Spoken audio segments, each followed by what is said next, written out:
Hey y'all, welcome back to the channel. It's your girl Nelly Keys. Thank you so much for tuning in to part 41 of the City Skylines II playthrough. I appreciate you guys. So we went through some changes since since I played last. And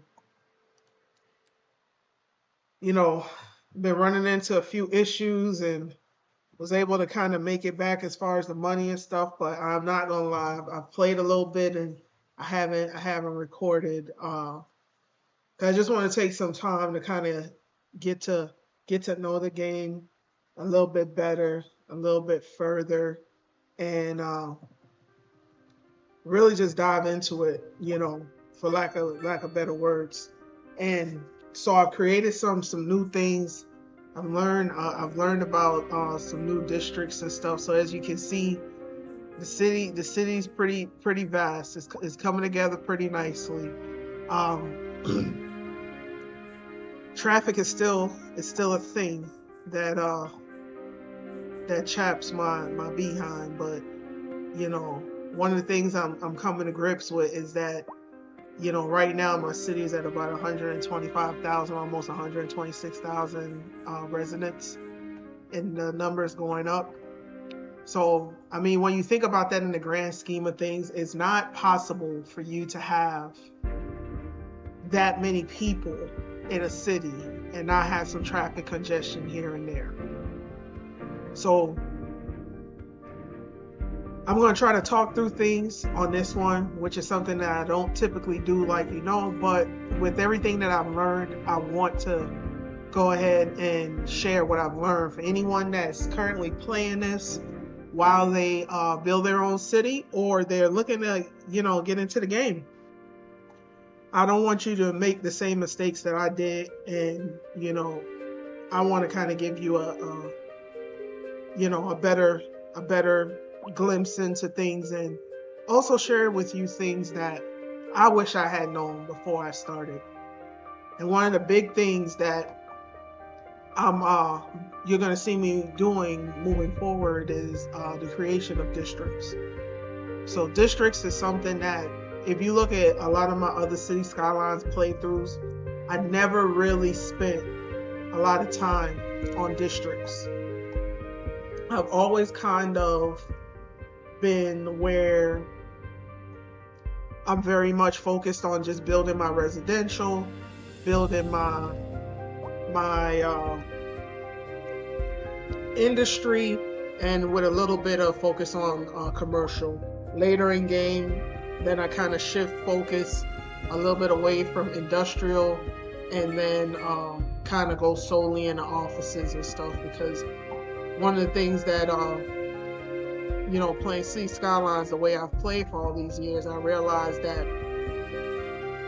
offices don't really generate a whole lot of traffic, and of course they generate next to no pollution. So it always works out great for me to have offices, and so that is something that I focus on heavily. Where my city is right now, when the small amount of industry that you see in this part here, I have not been putting a bunch of industry. I've been putting offices, and they've been building the offices. So I don't have any office demand right now, but they build them. So I'm gonna continue to put them. So the last time I was playing, I kind of left off on this, and before I dive into that, kind of lost my train of thought with the districts. But just to kind of get back to it, yeah, the districts, definitely. Here's the thing why the districts are so important, at least for residential. The districts allow you to get access to this. So if you realize, if I'm not clicking on a district and I'm just clicking on a regular part that's not a district, I don't have those things available to me. If I go into here, I can see the commercial demand, and I can see the policies, and you can have policies for the entire city, which I already have.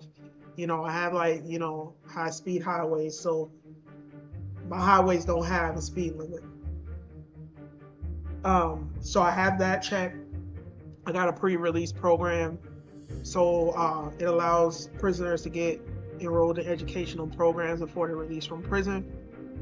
So it hopefully lessens the likelihood of them recommitting crimes and going back into prison. So I have that going. And then I got a taxi fare minimum. So there's a minimum charge to take a taxi ride of about 14, it looks like cents, but I'm sure it's like dollars or whatever the case may be. And then of course you can do a city promotion where you can advertise for the city, and then you can do advanced pollution management, and then you can do import city services. So why that's so important is because there are additional policies that you can get. Those policies that I just showed you, those are citywide policies, but then there are policies that you can get only when you have a district. So when you have a district, you get additional policies that you can now apply to your districts. And so, for example, the combustion engine ban, that's a big one. One of the things you'll realize if you just play this the way you play Cities Skylines 1 is that you're gonna have people, the little chirper. So the chirper, different citizens in your city. Pretty much is like the Twitter of Cities Skylines. So the way that people feel is gonna be in that chirper. So while you're playing, you want to make sure that you're keeping an eye on what they're saying.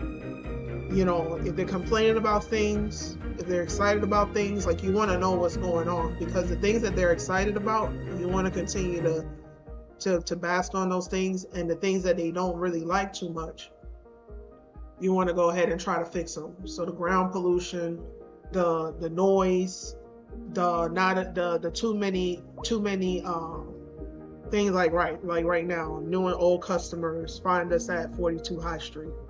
So as you can see, that's something that they're chirping about. Time to fuel up. Check out our new gas station. So different businesses are advertising to the people through the chirper. So it's like the Twitter of Cities Skylines, which I think is pretty cool because you have something similar to that, but I just like the way that it looks. It's small.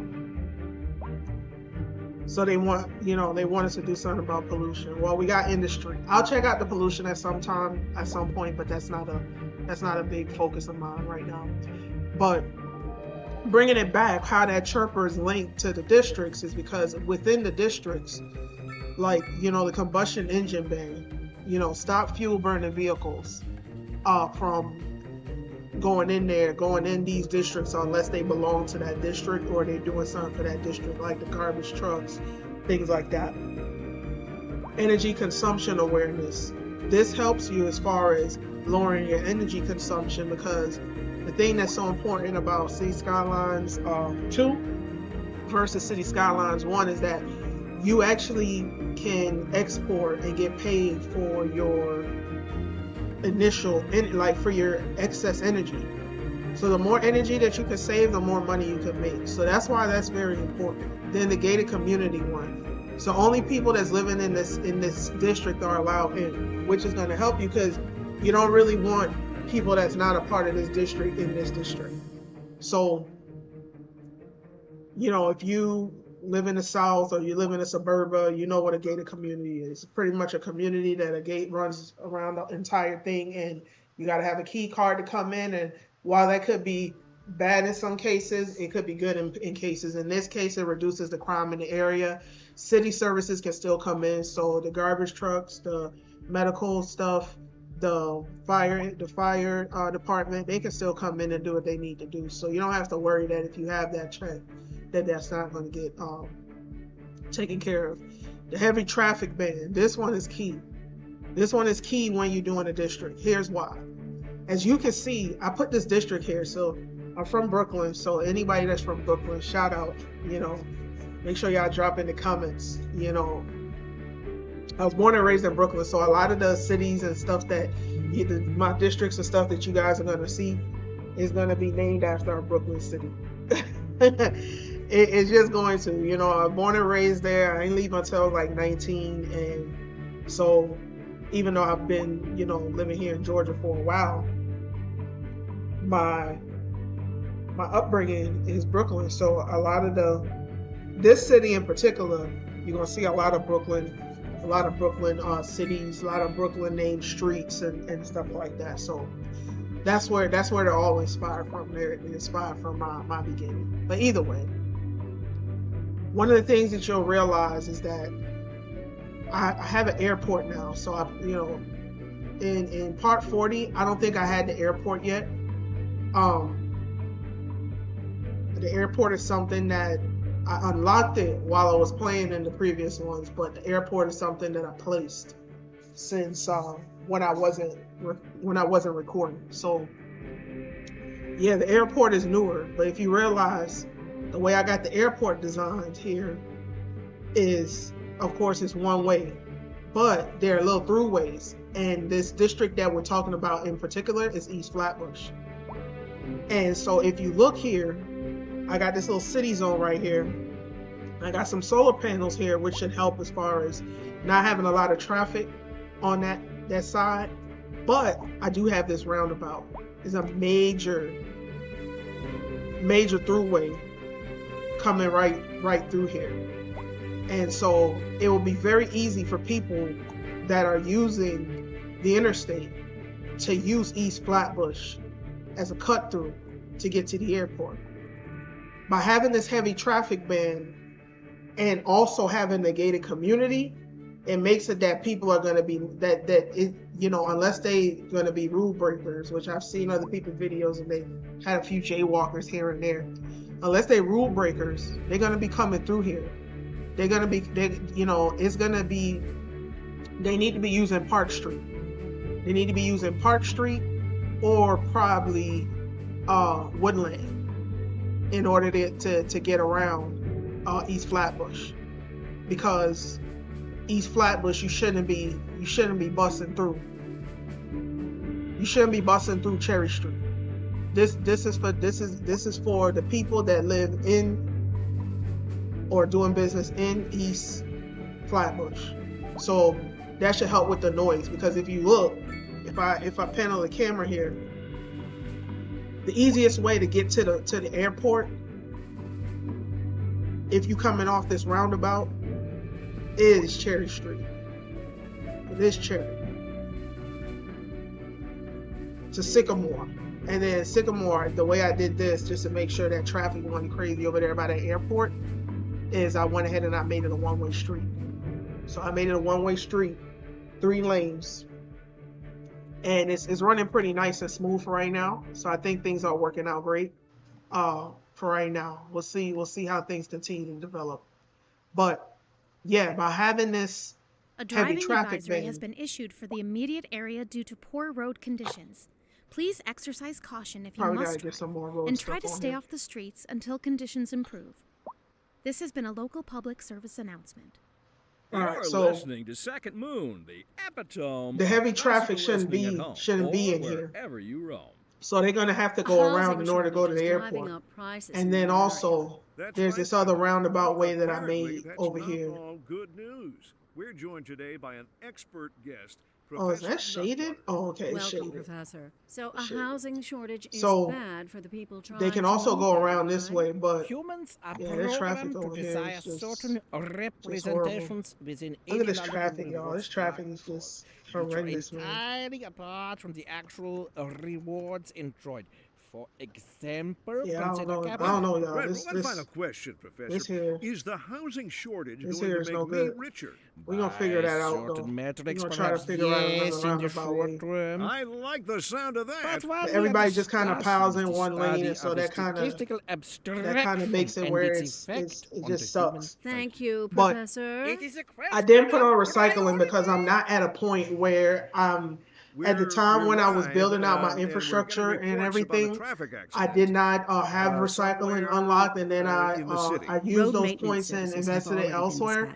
So none of my districts got recycling turned on. Planning a quick trip out, but then also roadside parking. So that's another thing that's different. So if you realize in my district, I've upped roadside parking all the way to the top. And I purposely did that because one of the things I hate about City Skylines, y'all, is I hate the fact that people they love to park in the street. It doesn't look good. I can't stand it.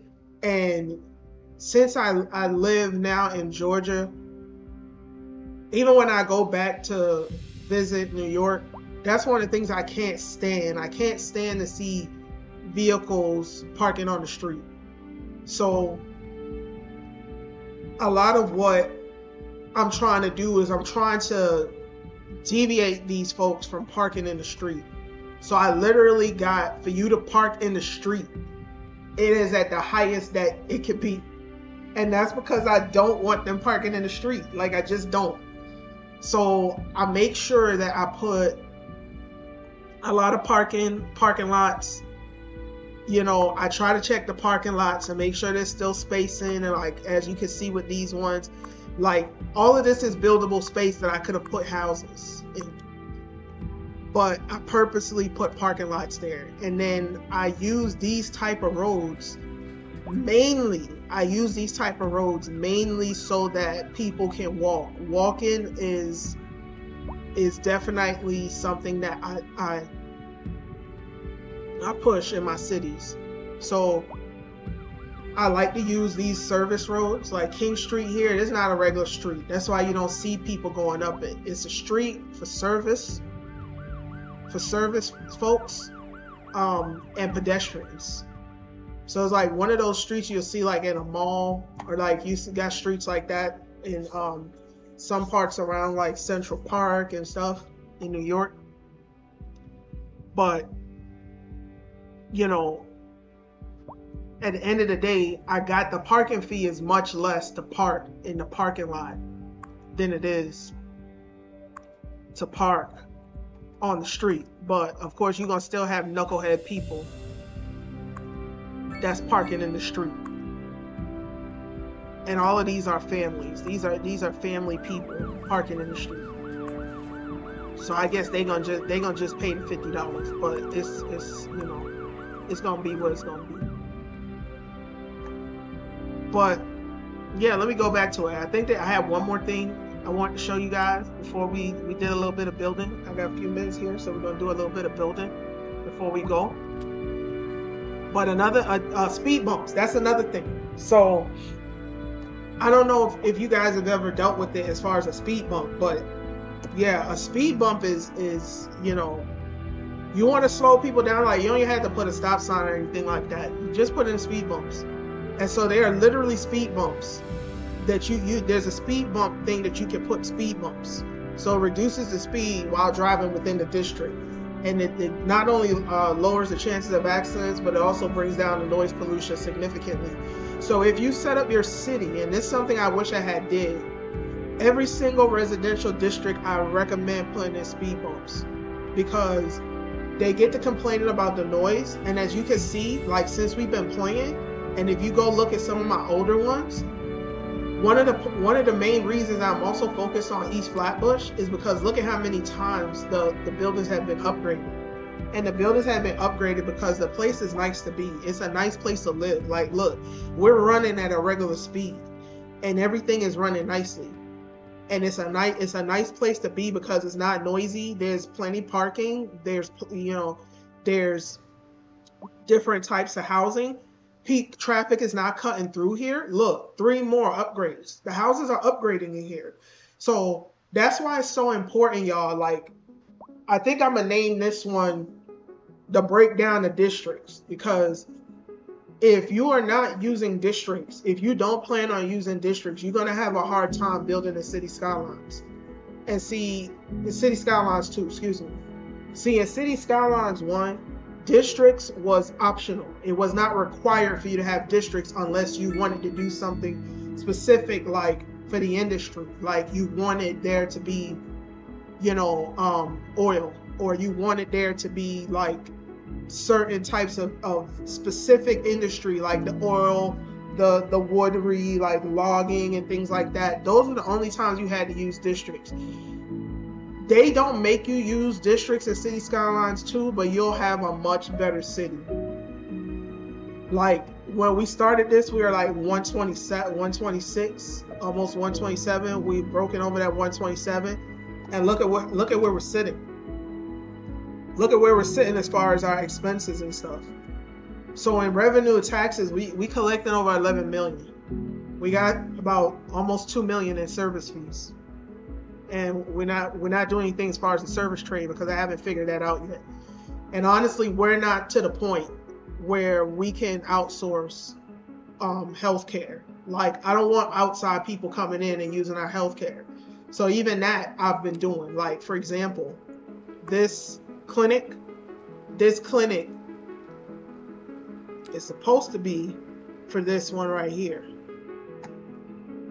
I think I was supposed to do that last time. So that's another thing too. This clinic specifically is servicing East Flatbush. And because we are so big right now, I don't want it set up to where these people are going elsewhere. You know, like, I don't want this clinic servicing somebody all the way over here. And because there's another district that's set up over here too, called Briarwood Mills. And Briarwood Mills, like you can see, got the same things. But I did check recycling for them because I didn't understand how the recycling worked at the time. So I did check that they needed to recycle. But as you can see, they're doing everything too. So as a gated community, you're not going to be passing through or anything like that. Like, I don't want them doing that. I got this building here is like a specialty building. That's another thing too. As you progress and build your city, and your city gets better and better, you unlock, you know, better buildings. You unlock better stuff, you know. And so yeah, it's a real in-depth game versus the Cities Skylines 1. I can tell you that since I've been playing Cities Skylines 2, I find it hard to go back and play Cities Skylines 1. And I know that's hard to understand, but it just is what it is. I find it very elementary, for lack of better words. I find it very elementary to go back. Going back and playing Cities Skylines 1 makes me feel like there's so many things that Cities Skylines 2 offers that you can do, especially if you're playing on the PC version. Like, I'm playing on the PC version because the Xbox version has not been released yet.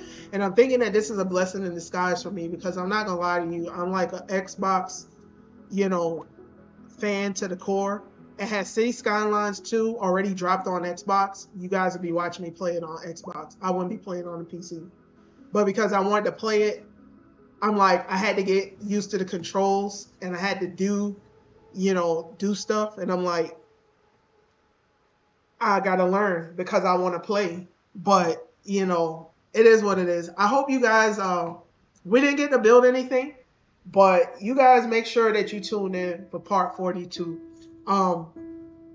Don't forget to hit the like and subscribe button, y'all, and so you guys can follow along on the journey with me. Maybe I can help you out with some things that you got going on in your city. Maybe I can learn something from you. Drop in the comments, you know, like and share the video, you know, and let's get some dialogue going. You know, I want to talk to you guys. I want to help you. I want you to help me. And you know, if you got some things that you're figuring out in yours that you like, look, I think that you could use this in yours, or I think you could use that in yours, and you know, let's talk about it, man. Let's talk about it. You know, let's make it a collaborative effort here. But yeah, y'all, we gonna wrap this one up for part 41, and I gotta tell you, I'm hoping to fill up the entire screen. I mean, like, fill it up, get as many as I can get. I will be probably purchasing some more. For part 42, I'm gonna work on making some more districts. As you can see, I got major demand for residential. And so, if you played before, you already know that as you get more residential, you're gonna get more demand for industry. You're going to get more demand for jobs and stuff like that. Another thing that we're going to probably cover and do a little bit in part 42 is we're going to go into some of these info views. So if you look up here in the top part of my screen, we're going to look at a few of those. Now that our city is kind of thriving and stuff, I think that what I'm going to do for the next few episodes is we're going to look at some of these, you know, and try to reacquaint ourselves with them, figure them out.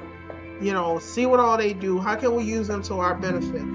How can we utilize those in conjunction with each other to really like push the limits of what you know, Cities Skylines II can do. Because I think there's a lot of stuff built into it. We just got to figure it out.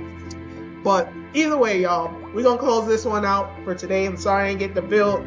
But I had to break down the districts to you and why it's so important and why it's so fundamental for you to understand the districts, get comfortable with the districts, and utilize the districts from the beginning of your playthrough. Because if I knew that starting out, this city would have been built a little bit different, and I think in a good way, because I would have contoured it out a certain way to make sure that, you know, it was functioning at top priority. So what I'm pretty much doing right now is trying to utilize that knowledge to get it into, you know, a better functioning city, because it's not functioning in a bad way at all. It's just that right now it's, you know, it's doing, you know, we just making it better, but it could have been at its greatest had we had that knowledge, you know, starting off. But anyway, it's your girl Nelly Keys. I appreciate you guys, man. Don't forget to like and subscribe, and we're gonna catch y'all on the next one. Nelly Keys out. Y'all take care.